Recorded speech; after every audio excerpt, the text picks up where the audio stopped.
secara umum untuk mendata jumlah anak yatim yang ada di semua Madura. Sampai hari kemarin yang kita catat ada 3.000 lebih. 3.000.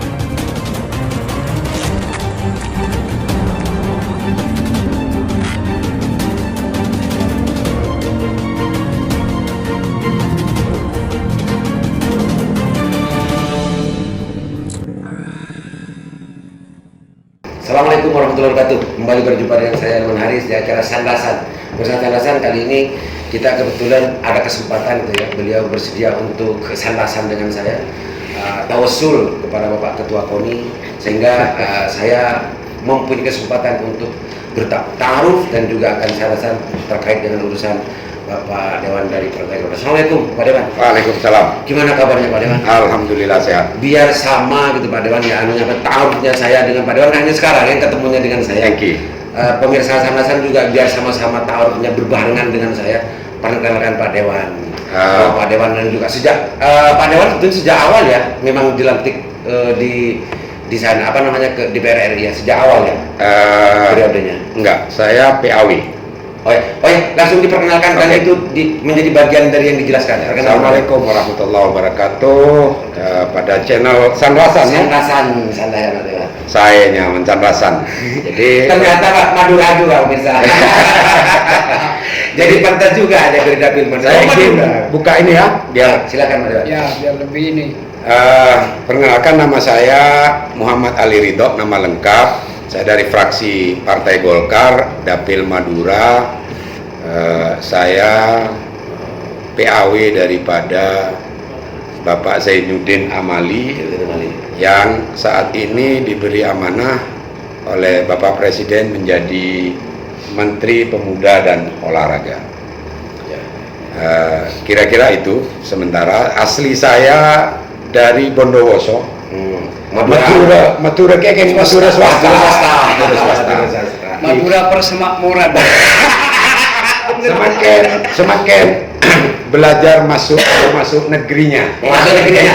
Dari swasta masuk ke negeri. Kira-kira begitu. Tapi kalau ceritanya memang Pak Dewan budaya termasuk ke bahasa dan lain-lain memang plak ngambil dari Madura asli kan. Iya, Bondowoso 100% bahasa sehari-harinya Madura. Kebudayaannya juga banyak sekali kemiripan. Termasuk misalnya walaupun karapan sapi itu menjadi budaya asli memang Pulau Madura, tapi di Bondowoso itu juga ada budaya waktu itu ya, sekarang sudah nggak lagi, itu aduan sapi.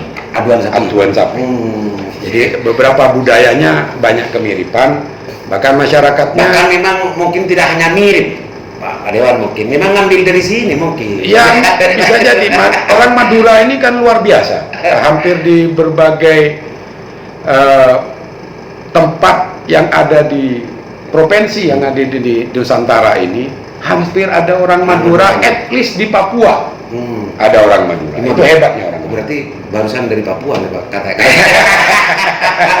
Pemirsa, kita dalami. Beliau adalah anggota Dewan Republik Indonesia dari Dapil Madura. Mungkin sebelumnya masyarakat Madura kenal dengan Pak Zainuddin Amali karena sudah 2 periode ya. Ternyata beliau ini sebetulnya ada yang pengganti, kalau bahasa pesantrennya ibul fa'ilnya. Fa'ilnya panjat Pak Zainuddin Amali. Ini naibul fa'il. Pak Ridho. Ya. Silakan. Kalau sebelumnya itu Pak Zainuddin Amali, kalau Pak Zainuddin Amali kan sudah dikenal banyak gitu ya.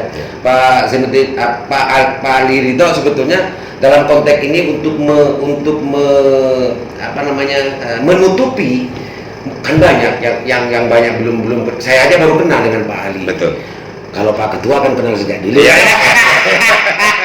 Makanya Pak Ali sekarang rutin ya ke sini ya, Pak Bu Menteri ke sini ikut itu salah satunya untuk bagaimana mengenalkan Bapak Ali Ridho betul-betul memperjuangkan tentang persoalan aspirasi masyarakat Madura. Ya, itu Pak Ali. Silakan Pak Ali. Yang pertama begini, sebagai wakil rakyat yang diamanahkan dari Dapil Jatim 11 Madura, tentu ada kegiatan-kegiatan yang memang harus saya lakukan di Dapil Madura ini, misalnya pada masa reses atau pada masa kunjungan ke Dapil, tentunya itu saya lakukan pertama untuk menyerap aspirasi dari masyarakat Madura. Kenapa? Karena saya ini wakil daripada salah satu dari 8 kursi yang ada di DPR RI.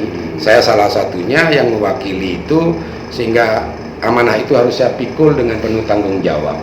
Nah, tugas diantaranya adalah ya pada masa reses ataupun Dapil itu saya harus turun ke lapangan untuk kemudian menyerap aspirasi dari seluruh masyarakat Madura pada umumnya, khususnya karena ini acaranya di Bangkalan, khususnya masyarakat di Bangkalan. Kita bertatap muka di berbagai tempat, di berbagai desa, untuk kemudian seluruh aspirasi, seluruh serapan yang kita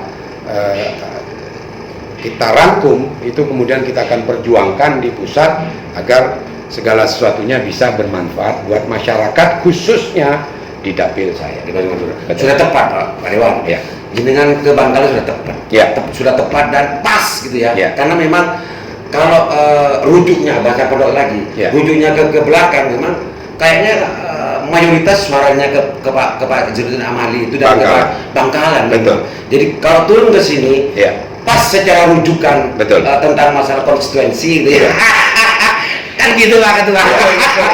Responnya Pak Ketua, respon kata dikit aja. Saya mau respon sedikit ya.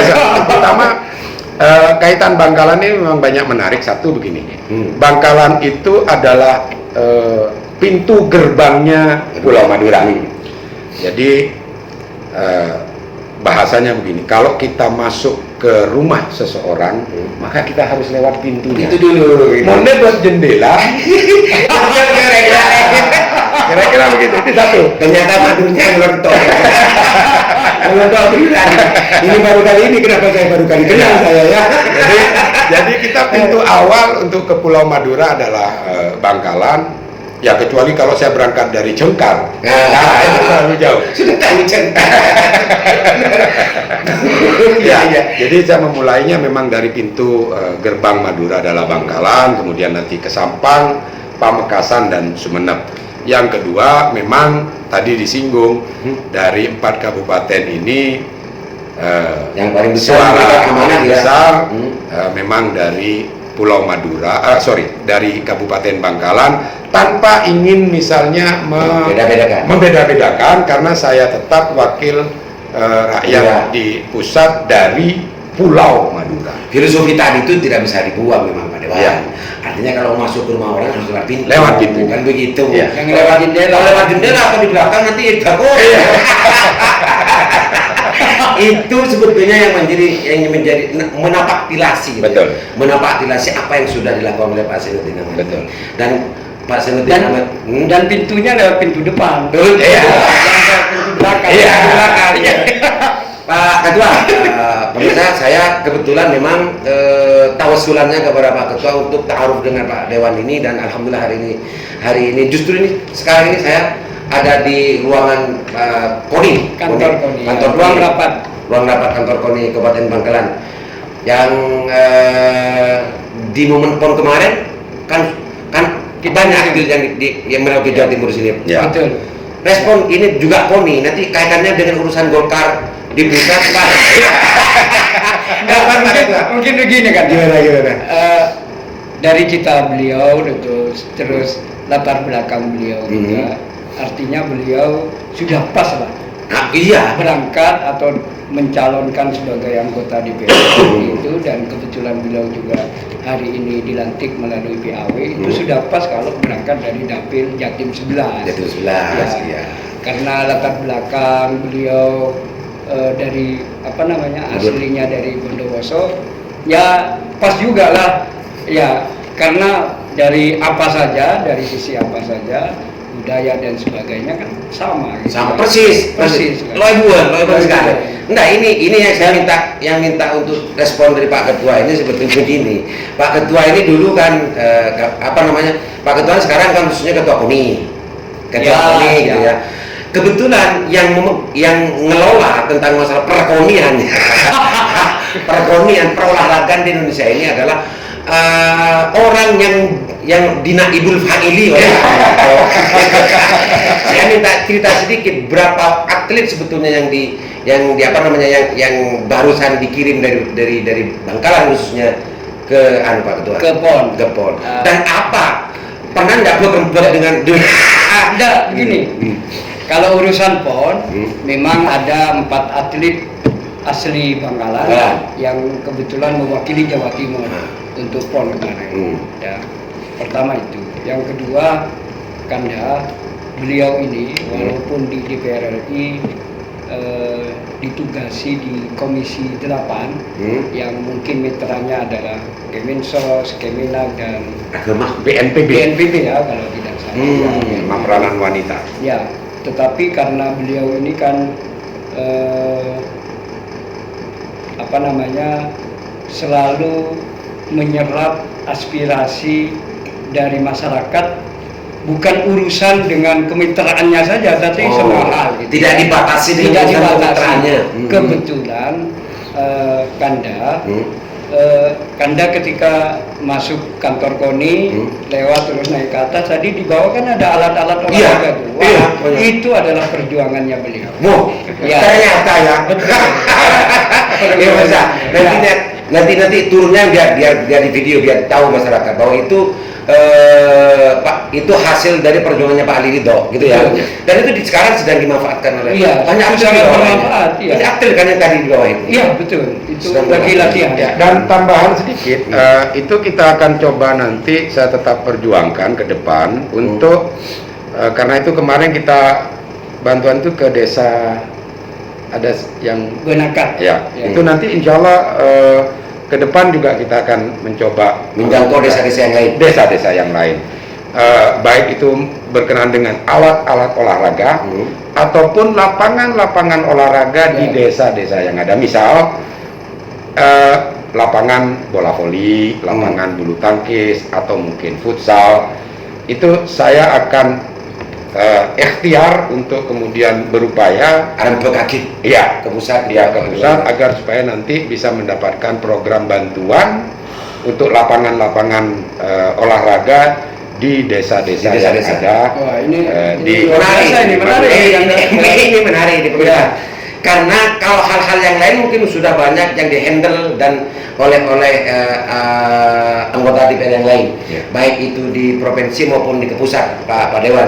Tapi urusan keolahragaan, termasuk juga fasilitas pendukung keolahragaan, nyaris tak terdengar perbincangan di masyarakat. Makanya turun ke sini Pak. Ini apa perlu untuk lewat tawasul ke Pak Koni, apa langsung ke Pak Dewan nanti kalau ada masyarakat yang membutuhkan masalah itu? Saya pikir begini, langsung juga bisa, tetapi secara etika kan kurang.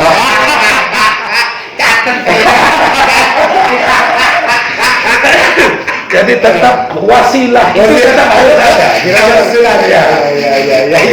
Jadi harus tawasul kepada yang mempunyai hajat di Bangkalan.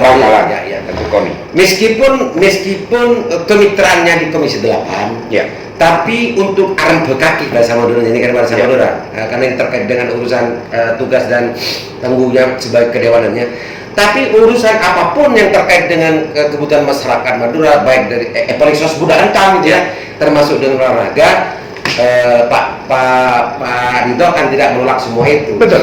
Kalau urusan persoalan fasilitas keolahragaan, ini catat pemirsa ya, catat ini, bukannya ini catat. Baik desa atau apapun terkait dengan urusan lapangan, pokoknya urusan perolahragaan. Ini bukan mereka dan juga bukan yang punya kebijakan langsung bukan mereka, tapi rembek kaki, tapi jangan catatannya tawasulan ke ketua KONI. Dan itu jangan sampai menipu bahwa itu dapat, jangan. Ini diperjuangkan. Nah, perjuangannya ini yang penting. Dan nanti buat pemirsa Sanrasan, kita kira misalnya kalau kita hitung dari anggaplah ini akhir tahun ya, 6 bulan setelah kita hitung dari awal tahun, nah, pemirsa Sanrasan boleh menagih kembali. Ya, kira-kira gitu. Ya. Apakah kemudian dari katakanlah hari ini di Apa yang dirasani hari ini? apakah di 6 bulan nanti, di 6 bulan pertama tahun depan, ada nggak kemudian program yang kita bicarakan tadi yang terrealisasi di katakanlah di Bangkalan, di Madura atau di Madura secara umum? Itu nanti boleh ditagih. Oh, siap, ini catatan saya. Ya. Ini saya pasti akan saya tagih. Ya. Mudah-mudahan Allah tidak melupakan saya ya kan. Ya. Nanti akan tagih juga lewat tawasulan. Kalau lupa saya ingatkan. Ini betul, asli betul. Kalah betul. Pak Ketua, ini memang kan Pak Ketua, apa namanya? Ini terkait dengan urusan pertanian. Kita akan sering bicara urusan masalah prestasi, masalah fasilitas. Dulu termasuk juga masalah-masalah puslap ya, puslap dan lain-lain. Memang sering bicara soal itu, ada keterbatasan fasilitas yang diberikan oleh pemerintah daerah, dan kalau tidak dibantu dan juga tidak dirempuk kaki ke pusat memang sangat terbatas Pak Dewan. Dan apa yang barusan keceplosan dibicarakan ini ya, yang keceplosan ini benar-benar tercatat Pak Dewan. Karena KONI meskipun ini KONI tidak ada rantingnya kan, tidak ada ranting kalau KONI. Tidak ada. Tapi atlet-atlet yang mau dibina dan bibit-bibit itu ada di desa-desa. Itu. Dan itu tanggung jawab dari Pak KONI. Ya. Nah ini nanti Pak KONI ini kayaknya belum pernah dibicarakan kayaknya Pak KONI. Ya. Urusan masalah ini. Nah ini mau ditindaklanjuti bagaimana Pak KONI sebagai ketua KONI yang memang diberi tugas oleh Pak Bupati untuk ngurus urusan perkonian. Nah, kebetulan tadi sebelum Kanda datang kita kan juga banyak berdiskusi ya.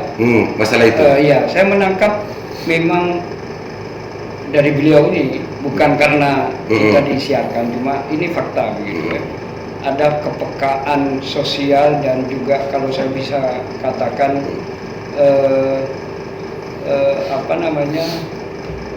ada kecerdasan sosial luar biasa dari beliau. Kepekaan itu. Iya, kepekaannya. Karena begini, itu tadi salah satu yang kita diskusikan. Ternyata terkait dengan sarana fasilitas olahraga itu tidak hanya bisa kita perjuangkan melalui Kementerian Olahraga, tetapi dari mitranya beliau itu juga bisa. Iya Pak Dewan? Iya, juga nanti bisa. kita Jadi jelasin. nanti beliau jelasin itu. Di Kementerian Sosial itu ada namanya program keserasian sosial. Keserasian sosial. Iya ada. Dan beliau melontarkan itu Pak Ketua, itu bisa kita alihkan untuk sarana olahraga. Karena apa? Karena dengan adanya fasilitas olahraga di desa, misalnya membangunkan sarana lapangan bola voli. Dengan lapangan bola voli itu kan pasti bisa ditempati untuk event turnamen misalnya antar desa dan sebagainya. Itu kan dalam rangka untuk menambah menambah ikatan, membangun silaturahim, persaudaraan antar desa. Itu kan untuk keserasian sosial. Wah, ini luar biasa kepekaan. Istilahnya bagus. Iya. Ada program keserasian sosial, membangun keserasian sosial berarti ya. Betul. Nah, jadi ya karena kebetulan itu tadi kita diskusikan dan Kanda menanyakan itu kepada beliau, kepada kita ya. Nanti saya juga salah satu yang akan menagih beliau.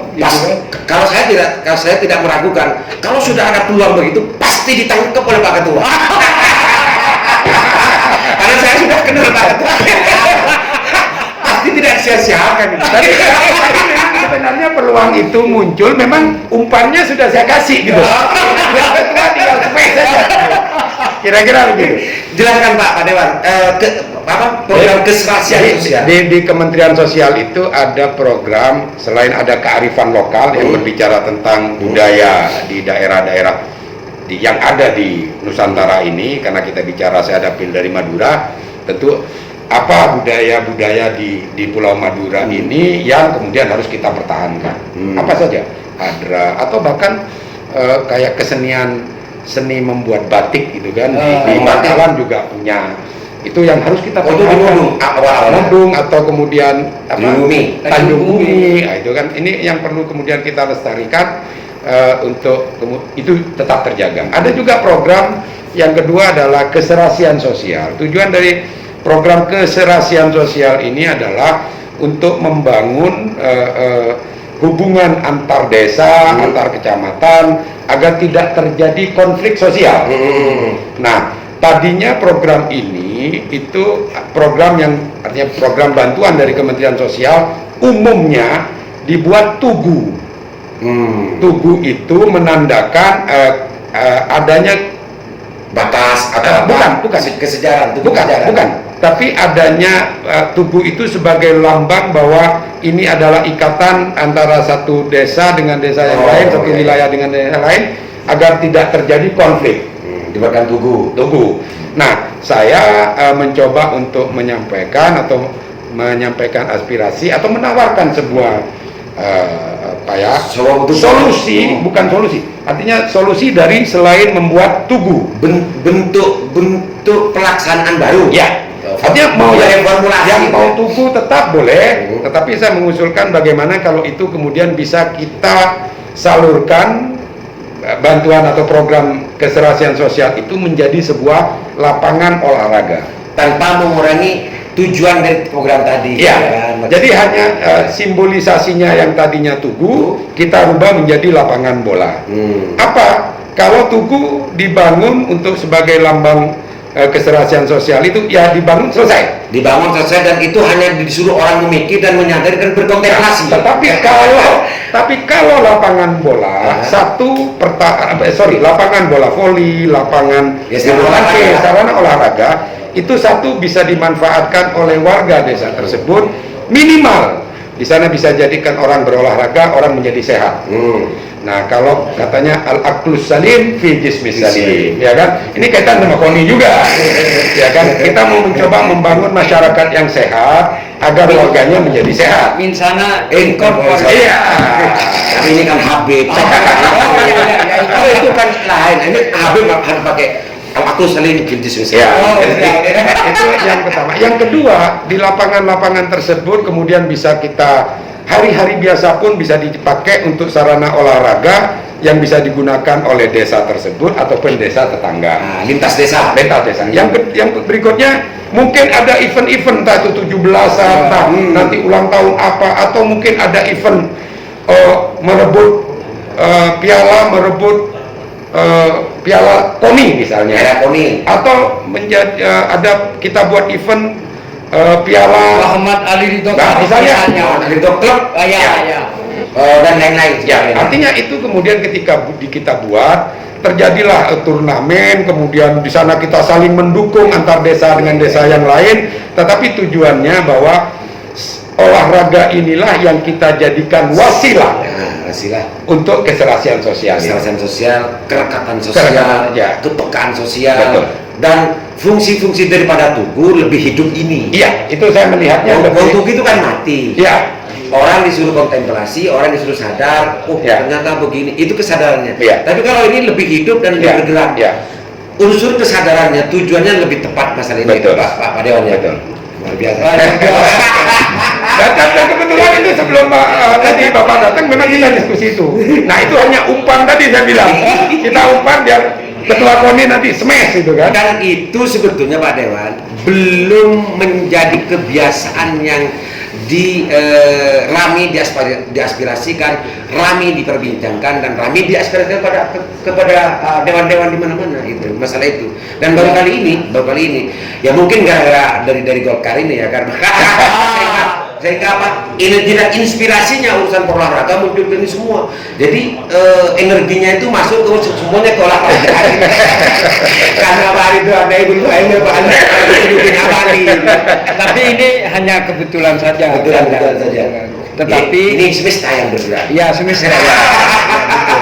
Tetapi beliau itu tentunya dengan tanggung jawab dan amanah sebagai wakil rakyat untuk daerah Madura, karena berangkat dari Madura tentunya akan menampung, menyerap aspirasi dan juga akan memperjuangkan dengan kapasitas beliau, kewenangan beliau tentang apa saja tentunya terkait dengan warga Madura. Ya, jadi saya tambahkan karena ini baru peristiwanya baru 2 minggu belum sampai kayaknya 10 hari atau 2 minggu yang lalu. Di luar misalnya tupoksi saya di Komisi 8 kemarin ini kita di Pamekasan membuat satu program penelitian dan pengembangan ternak sapi Madura. Ternak sapi Madura Di desa Waru Barat, di Pamekasan, yang kemudian kita kerjasamanya dengan kampus di UTM, dengan UGM. UTM dan UGM. Karena kita perlu orang-orang ahli di peternakan dan pertanian misalnya, untuk pengembangan apa? Untuk pengembangan peternak-peternak ini bisa menjadi lebih baik, lebih menghasilkan, lebih berkualitas, ya. lebih bermutu gitu. Yang kedua, kenapa saya juga fokus di peternakan? Di peternakan ini misalnya sapi, ternyata dari penjelasan dan pakar persapian ya, dari UGM, ternyata sapi Madura itu punya keunggulan yang khusus. Bahkan dia mengatakan sapi Madura itu lebih bagus dari sapi Australia yang lain. Enggak, kita bicara yang lokal aja. Misalnya dari sapi Bali ataupun NTB. Nah, termasuk juga ketika menyinggung sapi Australia, ini berkaitan dengan bagaimana cara warga itu melakukan cara beternak. Karena ada beberapa cara yang dilakukan karena itu budaya.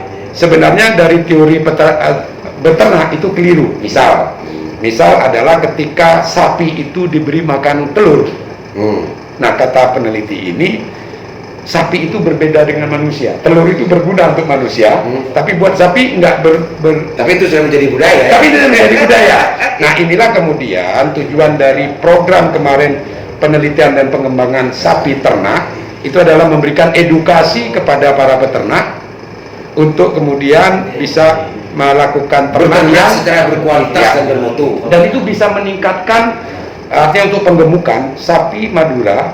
Bahkan dari UGM mengatakan kita bisa membuat persaingan dengan sapi apa yang gede itu limusin. Dan daging sapi Madura manis, menurut peneliti, karena saya bukan orang yang menguasai dalam bidang itu istimewa. Manis lah katanya beda kan. Nah, semua itu yang kita mau kembangkan. Karena sapi Madura ini dari catatan penelitian UGM itu setiap tahun berkurang jumlahnya. Memang harga daging sapi Madura itu, kebetulan istri saya kan belajar mitring. Ya. Beda nih Pak Ketua. Pak Dewan. Ya. Beda harganya dengan daging-daging dia. Nah, maksud saya dari sana kita itu di luar saya. Mestinya kalau itu bicara program, itu program dari Kementerian Pertanian dan Peternakan kan gitu.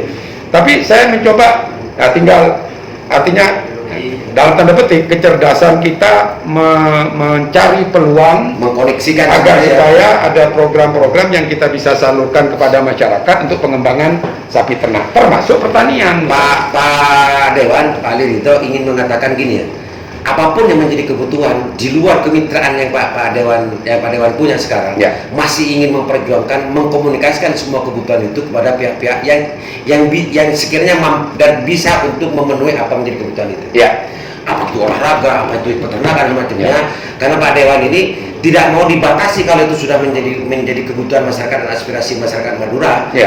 Tidak mau membatasi hanya dengan Komisi 8. Betul. Semuanya akan diperjuangkan. Betul. Catat menurut saya, mau diperjuangkan. Karena kalau presiden baru, langsung jadi.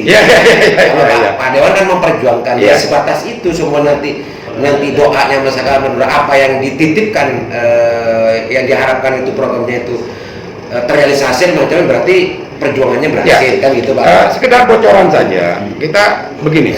Saya kebetulan dari fraksi Golkar.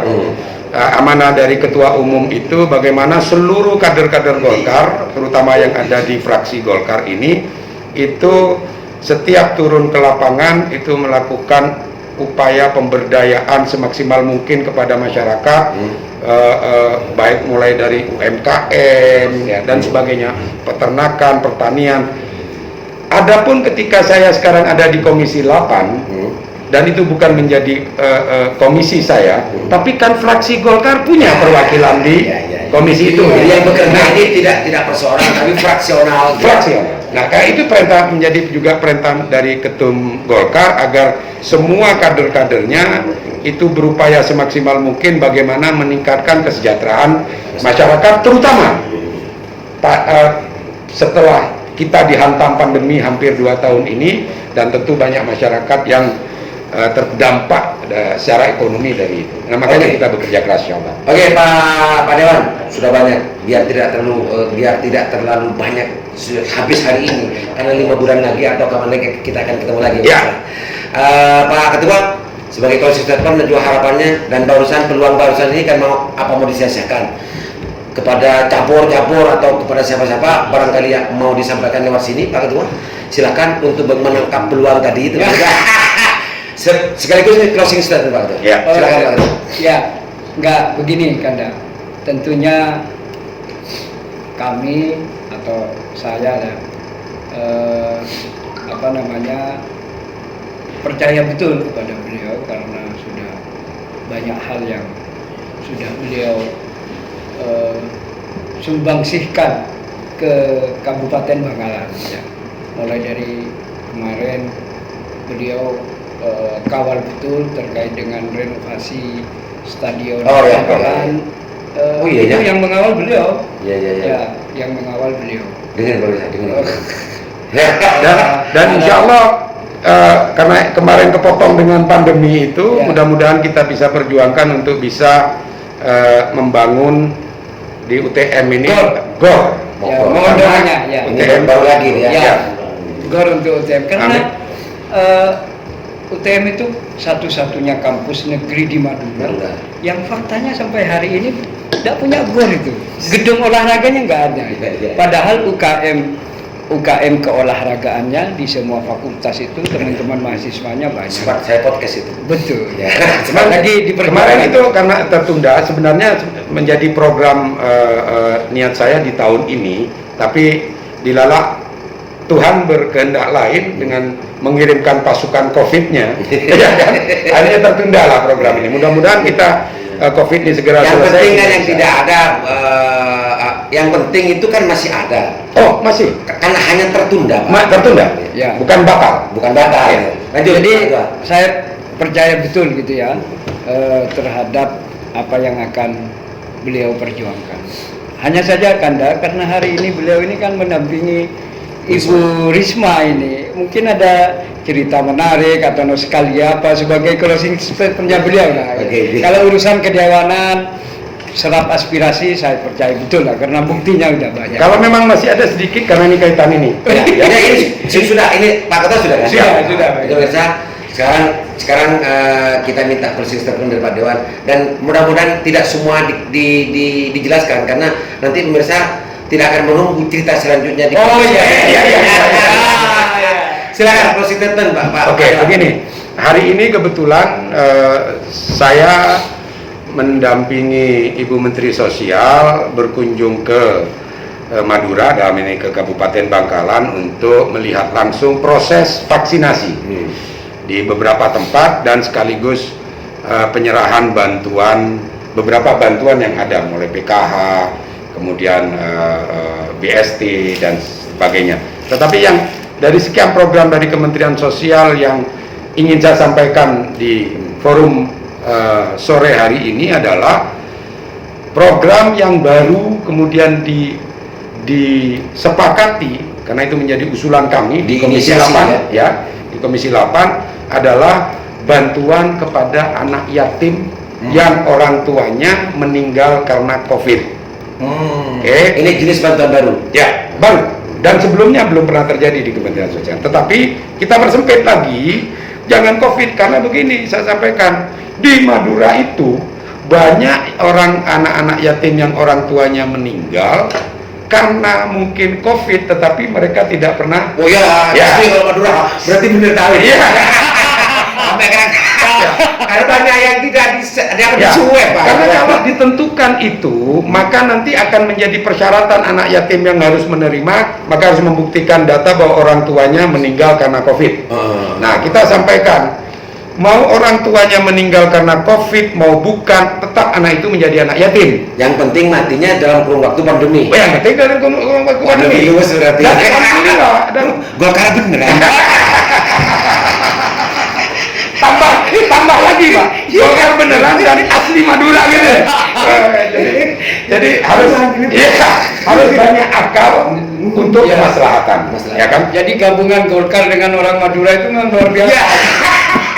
Ya. Betul-betul fasih. Jadi alhamdulillah kemudian usulan kami diterima oleh Menteri Sosial dan menjadi program baru Kementerian Sosial. Bahkan kemarin Kementerian Sosial itu menganggarkan untuk bantuan anak yatim itu 9 triliun yang malah kita dari Komisi 8, semua anggota di Komisi 8 bersepakat untuk menambah menjadi kalau tidak salah 11,4 triliun. 2 triliun kan ya tambahan? Ya, hampir 3 triliun. Mungkin indikator tadi itu ya, yang jadi masukan. Artinya kalau di Madura, kalau daerah lain kan kesadaran untuk swab dan macamnya kan ada. Betul. Kalau di Madura waktu itu kan memang ya begitu kan. Sehingga Tahu pada tahu. kriteria yang sebelumnya oleh Bu Menteri itu adalah persyaratan untuk mendapatkan itu adalah harus ada bukti swab gitu ya, bahwa yang meninggalnya gara-gara COVID dan macamnya, sehingga ini Akan membatasi akhirnya. ya bantuan anak yatim COVID gitu. Ya. Karena Pak Ridho ini dari Golkar gitu ya, dan tahu Madura. Karena mungkin saya yakin memang banyak yang COVID yang mati. Ya. Bulan April, Mei, Juni, Juli. Betul. Kalau Bangkalan dan Madura ini luar biasa. Betul. Dan saya datang kemari. rata-rata memang mati beria. Iya. tidak dari dokter. Kesmat mati beria. Iya. Silakan lanjut Pak Ya, Dewan. jadi alhamdulillah program itu secara umum kemudian disetujui oleh Bu Menteri. Bahkan anggarannya kita tambahkan karena memang salah satu fungsi kami di DPR adalah anggaran, kita tambah. Yang berikutnya ini yang perlu juga disampaikan, karena saya mengajak semua kawan-kawan yang ada di Madura secara umum untuk mendata jumlah anak yatim yang ada di semua Madura. Sampai hari kemarin yang kita catat ada 3.000 lebih 3.000 lebih anak yatim yang sudah kita data dan sudah kita sodorkan ke Kementerian Sosial, dan insya Allah dipastikan semuanya bisa mendapatkan bantuan tersebut setiap bulan. Kalau yang sudah sekolah 200.000 per bulan, kalau yang belum sekolah 300.000 per bulan sampai usia 17 tahun. 17 tahun? Ya. Wow. Sebulan. Ini sudah ditutup nggak Pak Dewan?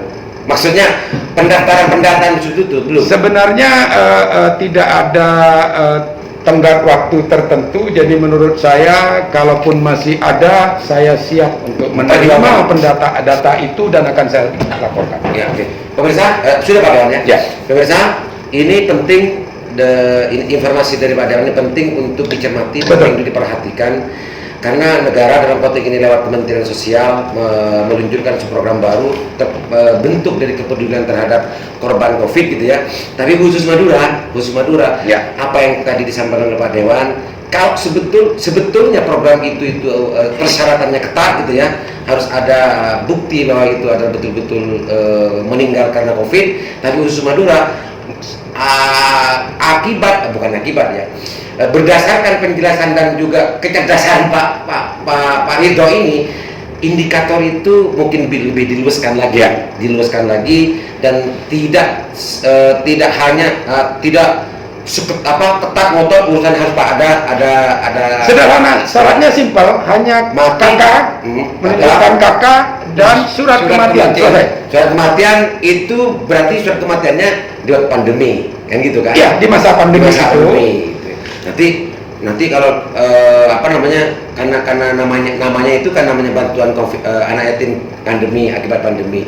Kalau yang mati sebelum pandemi nanti ada kematian nanti masuk juga dengan kan enggak, nanti berarti kematiannya di dalam ruang kurun pandemi, masa pandemi. Saya malah akan membuka pembatasan itu. Oh gitu. Selama dia anak yatim, usianya sampai 17 tahun, kita nggak usah persoalkan kapan orang tuanya meninggal. Oh, idealnya ya. Daftarkan, saya akan perjuangkan. Itu biasa. Ini ternyata luar biasa. Lebih cerdas lagi. Ini lebih cerdas lagi. Cuma yang jelas kan ini Kanda, di mana? surat kematiannya keluar hari ini kan begitu. Pada saat pandemi. Iya. Awalnya kan begitu.